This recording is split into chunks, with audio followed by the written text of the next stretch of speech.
Hey guys, make sure to subscribe and hit that notification bell to be updated every time I make a new video. Thanks, let's begin. If you'd like to support the channel even further, hit that join button next to the horror shark icon and join the channel for as little as $1.99 a month. It would greatly help me out and I would really appreciate it.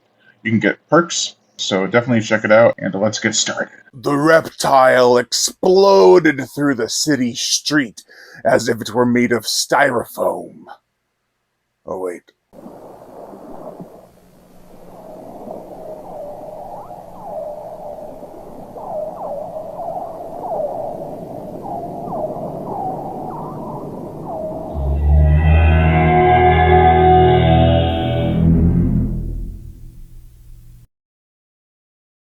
Alligator.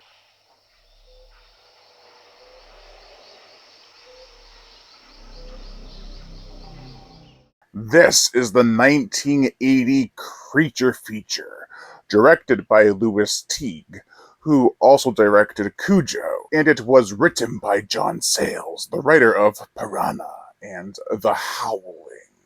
Also, it's this film's official 45th anniversary today, November 14th. Just go beyond what Google says, because the AI answer is wrong. Everyone was celebrating. I'm like, dude, it's not for another few months. The plot! It started with a flush that led down to the drain pipes that went into the sewers. In that stream, there was an alligator, given a pre-mortem burial at sea. It eventually started feasting on discarded dogs that were test subjects and filled with chemicals. From there, it grew and was eventually noticed. But is it too late to stop the scaly menace before it decides to break out?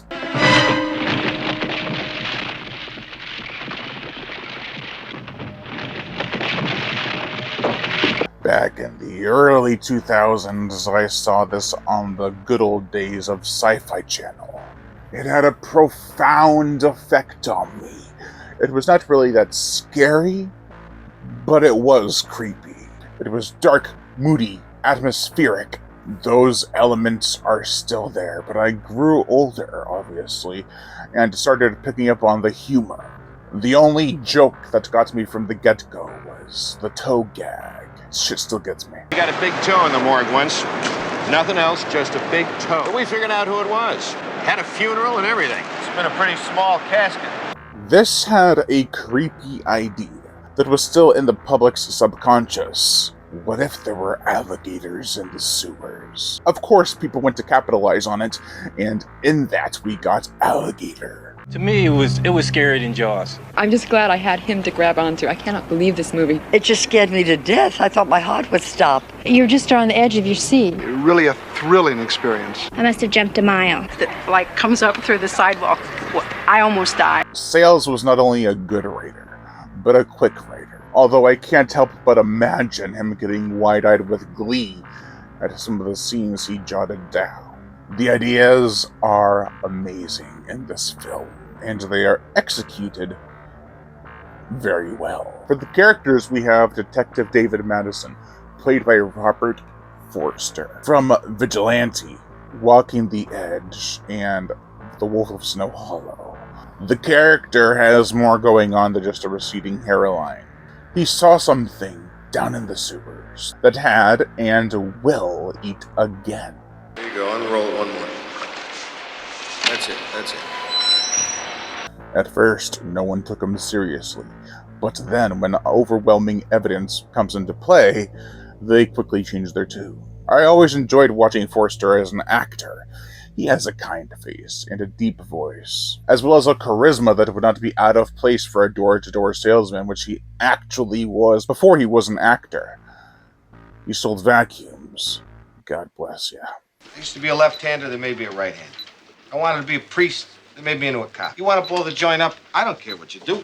I stopped wanting to be a cop about last week. Marissa Kendall, played by Robin Riker. She's a herpetologist, and finds it impossible to believe that there is an alligator down there of that size. It becomes clear that David is not over-exaggerating or crazy. He saw it. And he was right about the size. You're looking at the one who saw it. And it was big. With the overwhelming evidence at hand, she joins him on the Gator Brigade.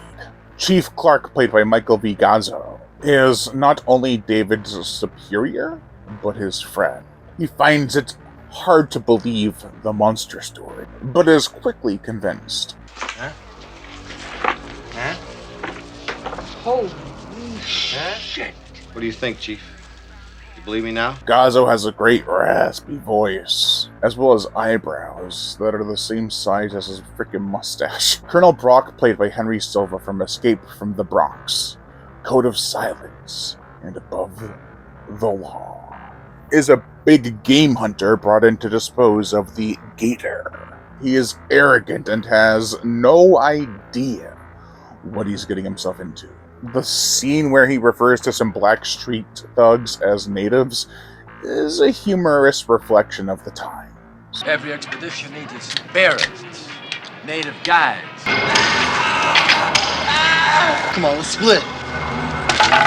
Slade, played by Dean Jagger from Eviltown, is in charge of a health program that specializes in growth hormones to make bigger animals for consumption. He and his future son-in-law, Arthur Helms, played by James Ingersoll, who also played alongside Robert Forster in Olympus Has Fallen, are both up to no good. Both have mutual ties to the monster. The mayor, played by Jack Carter, is not much better. He's willing to cover everything up, and wants to keep a lid on this sewer slaughtering.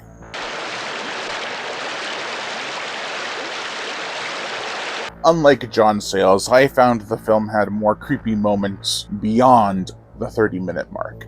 The scene where he thinks it stops being creepy is when the cop is dangling his feet in the sewer, trying to escape, and the Gator gets him. It goes beyond that with scenes like the flash fatality of the reporter and the in-ground swimming pool incident, which more than likely led to several groundings along the way of kids. It is. But still, the humor is evident throughout. Jokes are told and they are said during scenes that actually fit where they are placed. It makes sense why they would say something like that during that moment. Like the scene where they ponder on where the Gator could be going for water, and they're talking about where the options are for water, and it cuts to one of those options and the Gator's going right in. It's great comedic transitioning. Look for a place with water to rest. That's one. We got rivers, we got canals, and we got that lake over there. There are more things I enjoyed than just the humor. Marissa and David's chemistry is great. The atmospheric sewer scenes are eerie as hell, and leave a sense of unease during them. For the gore, the effects, we get severed legs aplenty, bloody bites, a wedding disaster of epic proportions. Seriously, it's a messy massacre.